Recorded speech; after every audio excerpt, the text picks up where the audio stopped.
The Renault 5 has received so much attention. Now this is here the bigger brother, the Renault 4. So although it's a number lower, it's the bigger vehicle and it's even offered as a somewhat convertible. We're going to find out how good is it.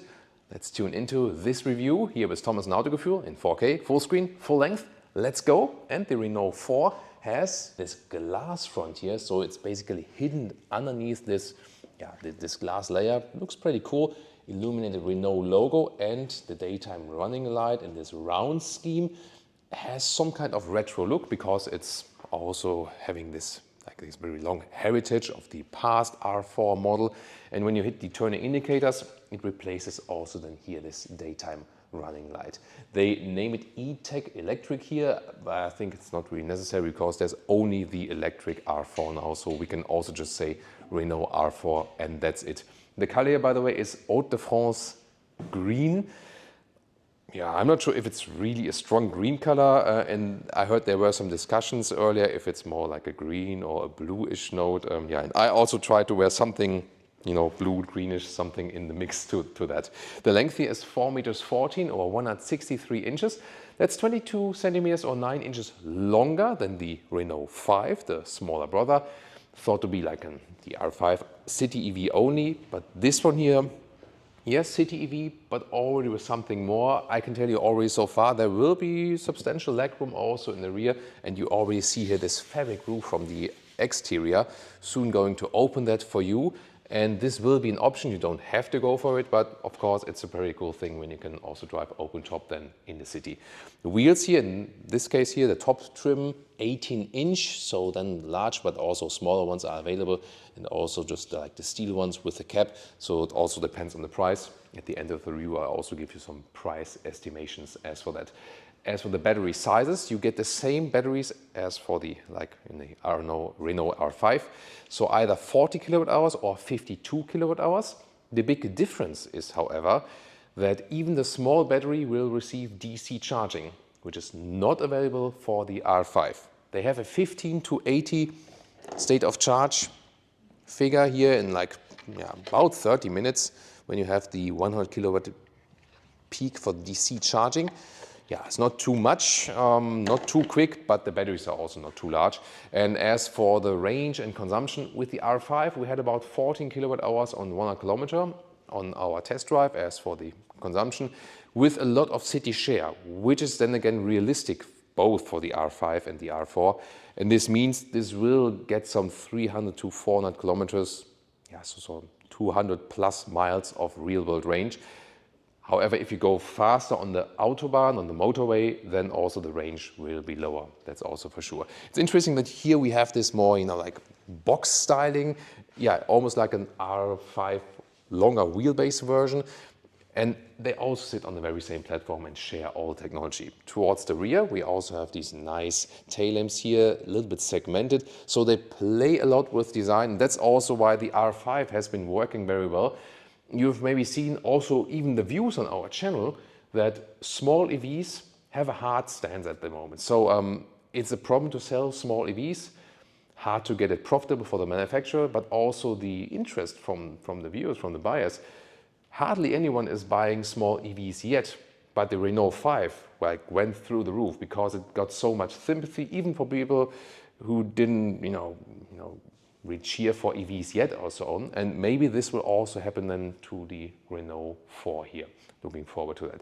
Soon also more about the trunk. Here you also see this segmented design. It almost looks like carbon fiber, but it's not carbon fiber. They only have these stripes in here. So overall, very playful in the design, and I can say already right now it will continue playful in the interior.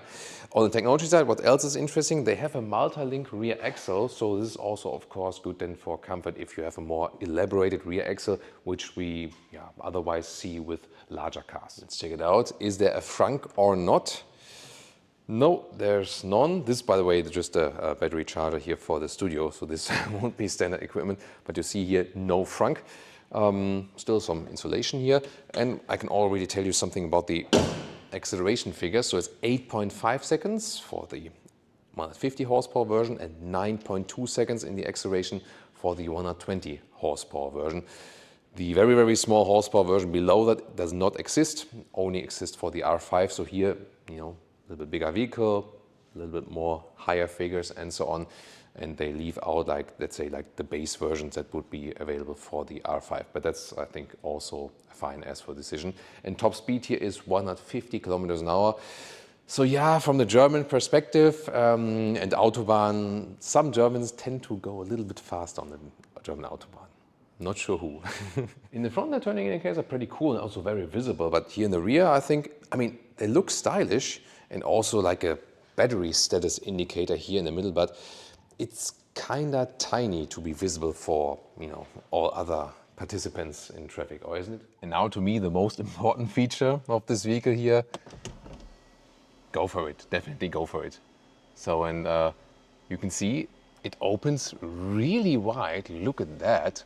Wow, I mean, this is all over the vehicle here. So, I mean, it's wide and also long, so yeah, especially the rear passengers will have a lot of joy with that. When we come to the interior, yeah, it's time for the Renault keycard.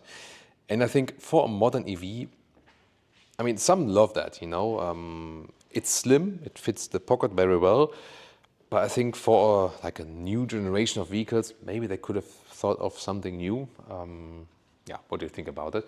And then the door closing sound. It's actually quite solid. Yeah, in the rear maybe not so, but in the front I think that's fine. Then let's take a look here. Front doors, hardpack on the top part, somewhat structured however, and then here this retro fabric on the inside. Hardpack, no cover from the inside, also really shallow. At least we have some small galvanization here on top of the window levers and classic control here too.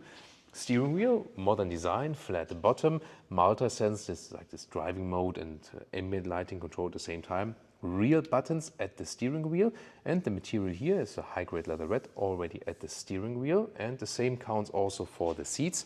This is the iconic trim, like top trim, which has this black leatherette in this retro scheme here also with the stitching and the pattern. Maybe it reminds a little bit maybe of furniture or luggage design as well, and mix with fabric, also in the retro styling. There are also fabric seats available in different trims, for example, also like this denim fabric we also know from the Renault R5. So yeah, depending on what you prefer, this one can be wiped easier in these areas. The fabric is maybe more breathable than in here. We have this mix, but it's really comfortable, plush, and the seating depth here is also fine, also for the ischial tuberosity, like the sit bone. And then the height here, I'm 189, 6'2", and this still leaves some headroom. I have the roof opened here. That's bright enough for you, but I can maybe also just quickly show you again how about the headroom when it's closed. That might make sense. During that, the steering wheel up and down, in and out. There we go. So you can also find a good space at the tall person. So here when it's closed now, yeah, to the inside there's even more headroom. It's also like this fabric underneath. Just to the outside it's a little bit less headroom then. So I'll open it again for the light. And you can already see it from here. This is all about the stalks. So whereas we have like the Tesla discussion that there's, oh yeah, there's one stalk, yes, with the Model Y facelift now, or maybe none with the Model 3. 1, 2, 3, 4 stalks behind the steering wheel. Yeah, the typical like volume stalk for, you know, like when you're a used Renault customer, turning indicators, then the wipers and the switchgear. Looks a little bit overloaded in a way, yeah, but then again, we are also happy to have physical controls, definitely. And now here in the cockpit perspective, you can see more of that here of the stalks. So this here then for the switchgear, and the design is supposed to be like an open lipstick case. Would you have seen that? I only saw that after I've read it, actually. But now that you see it, maybe, I don't know. Yeah, then you also have here these pedals for the recuperation, and we will soon also drive this one. And this one here is the first Renault EV supposed to have a real one pedal driving option, that it really comes to a stop. And yeah, we can probably confirm that then when we drive it. Really nice is here this this shelf element. So it's also covered in high-grade leatherette. Small French flag, the tricolore. So this is pretty cool and gives like a premium atmosphere. Also here with the ambient lighting. So they have really a passion for these small details here. Also, for example, the structured top dashboard. It's hard, but it feels nicely and it also looks good. Harman Kardon sound system is also available here. Let's see some of the details. Oh, yeah, even the glove box here is properly dampened, so that's nice. A very smooth process, like that. Lots of hardback here in the middle console. At some point, of course, they don't want to exaggerate the price. Let's take it that way. You have an electric parking brake with an automatic function here in the middle. Then you have two USB-C chargers. There is also an inductive charging pad that is not ventilated. However, you can remove this one here for cleaning. Then the cup holders are not adaptive, but they have the split here. And the armrest is, yeah, it's okay from the build quality. This is a lot of hard pack black plastic as well. Not too much space there, but at least some. And what I found pretty cool is that you really have like a lot of haptical real interface still, not only at the steering wheel. Yeah, here this is for the volume here, for example, but here for the climate unit. Warmer, colder, fan speed. This is all easily done. Straightforward user interface, and at the same time I have stuff I can use on the digital side. So first of all, also here for volume is another real button on the top, and also for shut off and so on. But as you know, all the new Renault vehicles, they have also a new modern infotainment system which has the inbuilt Google Maps, and we'll also take a look at that one very soon. Driver POV here, once again with the real buttons at the steering wheel. Yeah, this is a mix, you know, like this is like one button, then capacitive BS control of which field it is, but here this is then the real one. Same goes for the right side, where you can also switch through stuff in the digital instruments. And with this multi-sense button, you can also switch through different driving modes. There I gotta say, when you switch them, we also saw it with the R5, sometimes it takes a while, and here you can all see it also changes the color. And the main infotainment system, the good thing is that I can control the climate from below when it's on. There we go, here, so that's easy. I don't have to do it in the screen actually. And then here the inbuilt Google Maps, super quick, responsive, all we need, and they have kept it relatively simple. You can connect Android Auto and Apple CarPlay, so you both have the inbuilt Google Maps and Apple CarPlay connection, and then you have some car functions here, but everything kept simple, and that's all we need. And charge planning is possible with the Google Maps. Automatically here, for example, 3 charging stops from Cologne to Berlin. Yeah, that's the thing. It's nothing for like long journeys, but it's good that you do have the automated charging planning. Rear seats now. First of all, materials here, hard pack, but there is like a structure here, so that looks a little bit better. Then a fabric is also this retro fabric here, hard pack in the lower part. Since this vehicle will also be used probably frequently with kids, let's take a look here. There's a top tether here for the front seat. And there's even ISOFIX already on the front seat as well. So this one option, then ISOFIX outside each on the rear seats, and you can fold up these here and close them again. So it's a clean solution. Then the same high-grade leatherette here on the rear seats. And this middle part here cannot be folded down, but you can actually sit here. So it is officially proof for 5 people, but does it work space-wise? So first of all here we have the open roof that you can actually see something, so it's pretty cool, and yeah, nice to enjoy it here as the rear passenger. And this is no problem, but when I move a little bit to the side, then my head hits the ceiling with 189/602, but usually you would not sit that much to the left, so you probably see here, but yeah, but when there's a bump maybe, but it still works that way under the roof. And legroom, see here when I like stretch my legs here a little bit, or spread them a little bit, this also works barely, but you have to think about, this is just 4 meters 14 or 163 inches in length. So it's a really short vehicle. And considering the short length, this is a good amount of legroom. We have this legroom sometimes in vehicles that are maybe like 30 centimeters longer or something like that. So you can still sit here with tall adults. It's also soft here at the back part of the seat. See here also this leatherette wrap. You can put stuff in here. It's like for a smartphone. Then there's a middle console with 2 USB-C chargers here at the back. And let's see, what about the rear, the middle seat? Yeah, I mean, it's a problem with the legs rather. When you just sit in the middle seat, it works, but this would be disturbing to the people outside. Headroom-wise would work. Yeah, I would rather say 4 toy adults and the middle part than for emergency situations. Full seatbelt here, however, but definitely well usable, and this is the big difference then to the Renault R5 here, that the R4 just has this rear compartment, also real usable. Now to the trunk or the boot, which is here at 420 liters, and it's really long in the lower part here, so I have to be careful. So 420 liters, that's about 100 liters more than with the R5 actually.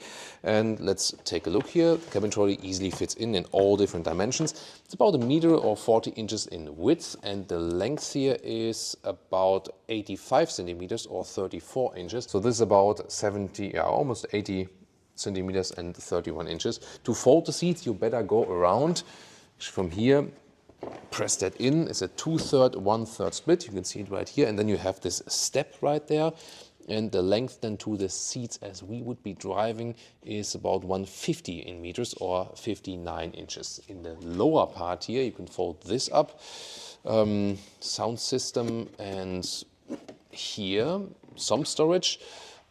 Then, for example, this is also interesting. So this vehicle has a vehicle to load, V2L function. So you can put this in the charging connector here, and then you can put a personal device there, maybe like a hairdryer, or when you go like a stand-up paddling, you can use the air inflator for that. So it's a really handy thing to do on your way. However, you can see charging cable storage-wise, no frunk, not a big storage underneath. So the charging cable will fly around somewhere here, unless you say, hey, I only charge it at the wall box at home anyways. I don't really need that. By the way, a nice Easter egg is here. I'm show it to you when I make it a little bit brighter with my skin. So here at the inside of the rear window, there we have the vintage R4, like this silhouette. So what I find best with this vehicle is, well, first of all, that you can open the roof, that you can get an option as for that, and have something like a convertible there, and also that you have some legroom available, and this will make this vehicle much more usable than the R5. The R5 is, so to speak, more iconic because it's just like this, small, cuddly vehicle and so on. But this one here, you can do so much more with that actually. Then again, the thing is, the battery is not too large, so it will still have a city EV focus. And that's something I often criticize, that when you have rather smaller batteries, you cannot use the vehicles for longer journeys, and then maybe you have like 2 vehicles. But as a secondary vehicle or as a primary city vehicle, I think it does a very good job. Pricing, we expect it to be like about 2,500 euros more expensive than the R5. And that would be in a spectrum of like 27,500 to maximum 40,000 euros as it stands here right now, with big battery, roof, everything maxed out. And this very, very interesting. It's also built in France actually. So this is also one of their focuses, to make it more locally built and sourced and then spread out to the European market. What do you think about the R4? Tell me in the comments, and now tune into our recent Renault R5 review.